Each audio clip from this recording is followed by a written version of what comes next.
السلام عليكم ورحمة الله وبركاته. ازيكم يا حلوين؟ عاملين ايه؟ طبعا لسه مكملين زي ما قلتلكوا في سلسلة جمع المحصول من الارض للبيت. وزي ما انتوا عارفين ان احنا المحصول اللي احنا بدأنا يعني السلسلة اللي احنا بدأناها كان محصول القمح او الغلة على حسب ما انتوا ايه بتقولوا عليها. طبعا، زي ما قلتلكوا ان الارض دي اللي في الفيديو اللي فات اللي انا روحت وكانت عاملاها مفاجأة وكده. انا ندى احمد، لو اول مرة تشوفوني ما تنسونيش في لايك وشير ليوميات ندى أحمد. زي ما انتوا شايفين هي الارض دي خلاص خلصتها، ما عادتش هتربط فيها حاجة، يعني هي خلاص ربطت الغلة كلها.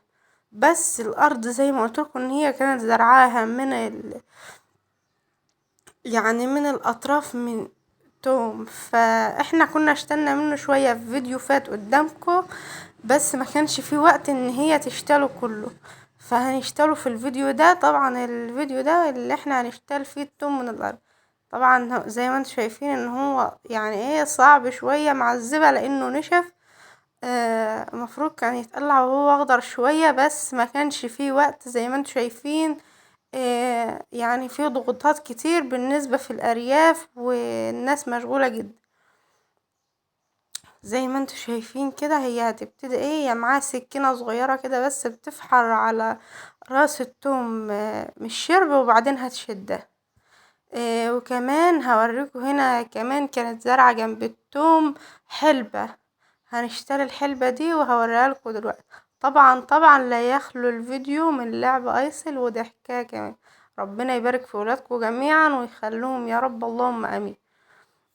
كل اللي يشوف الفيديو يدعي لأي حد عموما ان ربنا يعينه على حاله يا رب، وربنا يقدر كل واحد على حياته، لان كل واحد حياته مشغولة يعني كل واحد له شغل في حياته الخاصة، ايا كان بقى في الارض، في شركة، في عقار، في استثمار. كل واحد مشغول من ناحيته، يعني هي الحياة عموما كلها ضغوطات وكلها شغل. فربنا يا رب يعين كل واحد على حال، اللهم امين. زي ما انتوا شايفين كده هي زي ما قلت لكم ان هي بتفحر على راس التوم. هي بتعذبها شوية لانها نشفت، فربنا يعينها يا رب. يا ريت لو وصلت لحد هنا ما تنسوناش في لايك وشير ليوميات ندى. طبعا اللي في ايدها دي حلبة، هي كانت زراعة بس هي بتشتري الطين اللي في ارضيتها، وبعدين المفروض ان احنا لما نروح يعني هي فيها فروع صغيرة كده بيكون في قلبها الحلبة، فهي بتدق او بتتعمل بالايد كده وبيطلع منها زي قرون الفاصوليا واللوبيا كده بس رفيعة خالص. وطبعا زي ما انتوا شايفين كده انا بجمع وراها شوية بشوية. وهي يعني كل شوية لوحدهم كده، وهي بعدين هي هتيجي تربطهم بقى، لان بصراحة انا معرفتش اعملهم يعني. فانا كنت بعمل لها كل شوية مع بعض بحيث ان هما يكونوا حوالي رابطة يعني. ايسل طبعا كانت انا قعدت في مكان بقى لان مش هنفضل ماشيين كده وبنتنقل كل شوية برضو، فهي بتاخد من نينتها الحلبة والثوم زي ما انتوا شايفين كده. فهي هتروح تجيب منها فهي هنا بتقف وتقول لي لا صوريني الاول. هي مفكرة يعني هي بتقول لكم هنا حطوا لايك يا جماعة، يا ريت ما تنسوناش في لايك وشير ليوميات ندى. هي هنا بتقول لكم حطوا لايك وهي ماشية كمان. دي الحلبة زي ما انتوا شايفين كده، واللي جنبها هنا ده هوريهولكوا دلوقتي ده التوم. فهنتنقل الوقت لمكان تاني هنحط فيه برضو شوية حلبة لوحدهم وشوية توم لحد لما نخلص في النهاية خالص.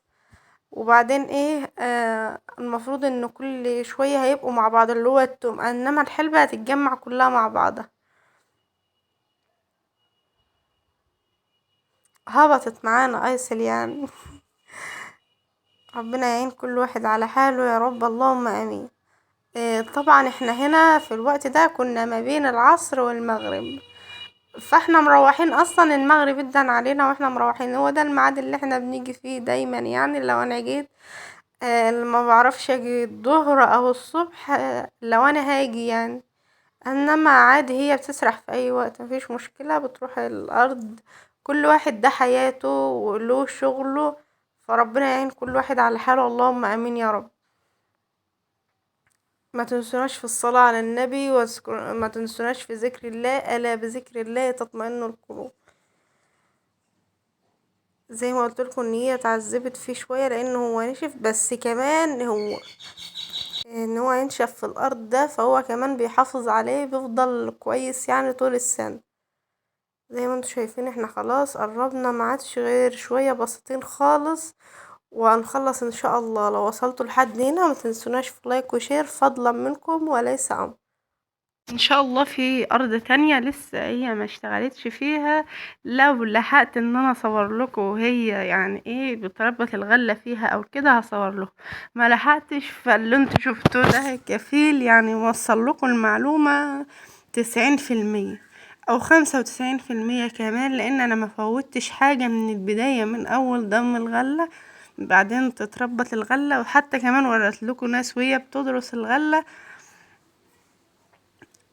مفيش معلومة منبعها اكتر من كده بصراحة يعني. فبتمنى ان انا دايما اوصل لكم الفيديو زي ما انا عاوزة، وبتمنى دايما ان انا اكون عند حسن ظنكم وانال اعجابكم. ربنا يوفقكم جميعا ويوفق كل واحد يا رب في مجاله، اللهم امين. فاحنا كده خلاص قربنا على المغرب سوري. المفروض هنروح بقى، هي بقى خلاص ما عادش الا حاجه بسيطه هنشتغلها وهنمشي نروح.